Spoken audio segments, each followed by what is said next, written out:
poised to seize the future. Everybody, the press always asks me, why am I so optimistic with the way things are?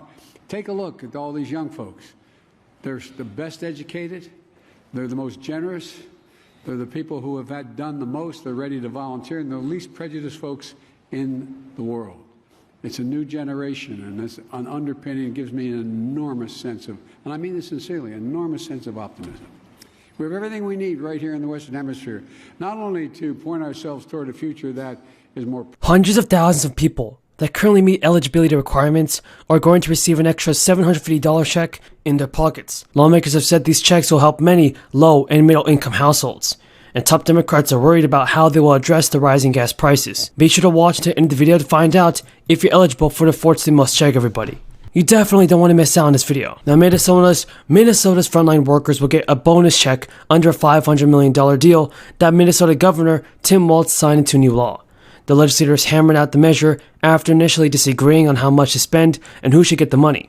The deal, which also includes about $3 billion to refill the state's unemployment insurance trust fund and around $200 million for managing the crisis, can end up being one of the most substantial compromises in the divided legislature reaches this year. The governor told reporters, at this point in time, whether you be a frontline worker or whether you're a small business, we want things to be prioritized and we want things to be taken care of, agreed upon, and signed into law.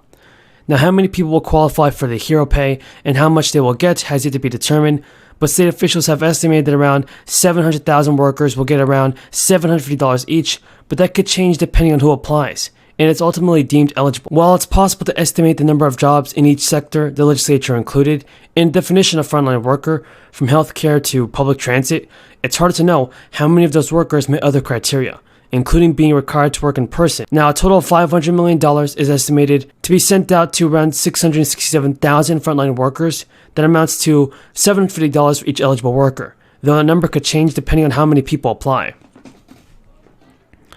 Over the last few months, folks planning out their vacations have been in for a rude awakening over the price of gas.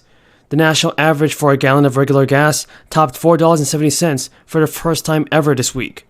On top of historic inflation, this is the environment the Democrats face 5 months from Election Day. The problem for Democrats is that at this point of year, or last year, the average price of regular gas was a little over $3 a gallon. That means gas prices are up more than 55% from 12 months ago. No other midterm cycle features a rate of increase anywhere close to that 5 months before the election. The latest polls show that 85% of Americans view the economy as either in fair or poor shape. The only midterm since 1994, when so many Americans thought the economy was just fair or poor, was 2010. In California, the Burbank Congressman Adam Schiff is calling for suspension of the federal gas tax, which would save you about 18 cents a gallon. He said for consumers struggling to get by, every bit matters, and it's also important to take action against oil companies that are making record profits right now. Gas prices have kept setting records with the average price of regular gas well above $6 in Los Angeles and Orange County. Schiff introduced a bill that would put the federal gas tax on hold to the end of next year to make up for the loss in funding to the Highway Trust Fund. The bill calls for a 50% tax on oil company profits, which have soared this year. A Republican National Committee spokesperson responded with a statement accusing California Democrats of taking too long to seek relief for drivers. What are your thoughts on this, folks? Tell me in the comments down below.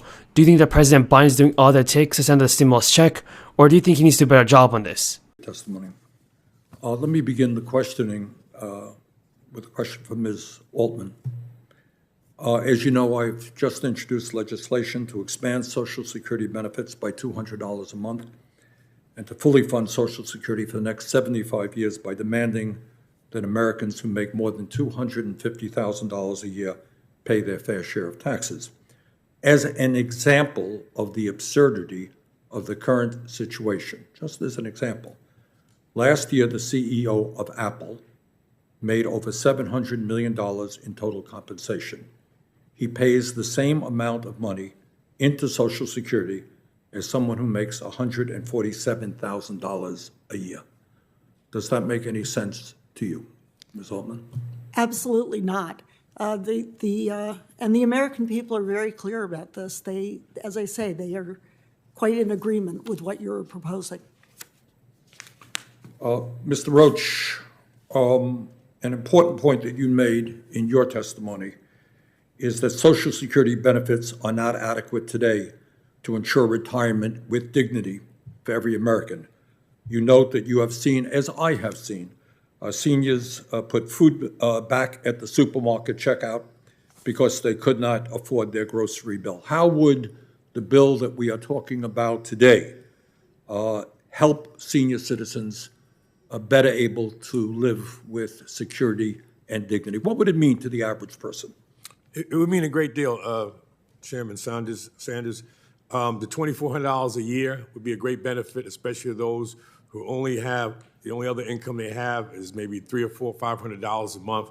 Be able to afford food, properly obtain some of their prescription drugs that they're deferring at this particular point, and changing the COLA to keep price with inflation would be extremely, extremely important, especially in today where the inflation is surging.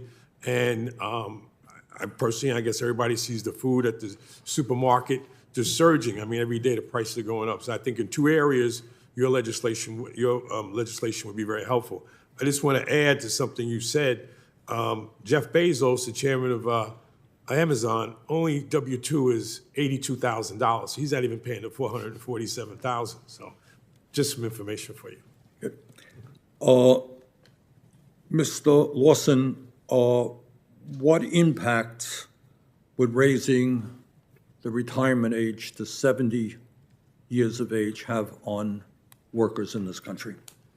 So I don't want to get too in the weeds on the policy, but it's not like a benefit cut. Raising the retirement age is a benefit cut, 7% for each year you raise it. So raising the retirement age to 70 is just a 21% benefit cut. But it also has the added terribleness that it's putting the pressure not on millionaires and billionaires who are doing fine in this country, but on working people, on people working on the line, teachers, people who are on their feet, back-breaking laborers saying, oh, well, you're going to have to now work until you die. So you can't overstate how bad that effect would be on the American people. Thank you. Let me ask Ms. McGinnis or Mr.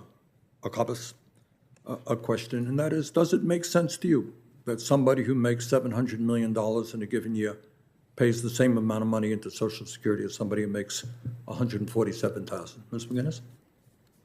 So what doesn't make sense to me is that Social Security isn't more progressive. And I think there are two ways we should think about doing that, because Social Security can only do so much without squeezing out other programs, which is what's already happening. But if you could stay on answering my question. It's a simple question. Right now we have a cap of $147,000.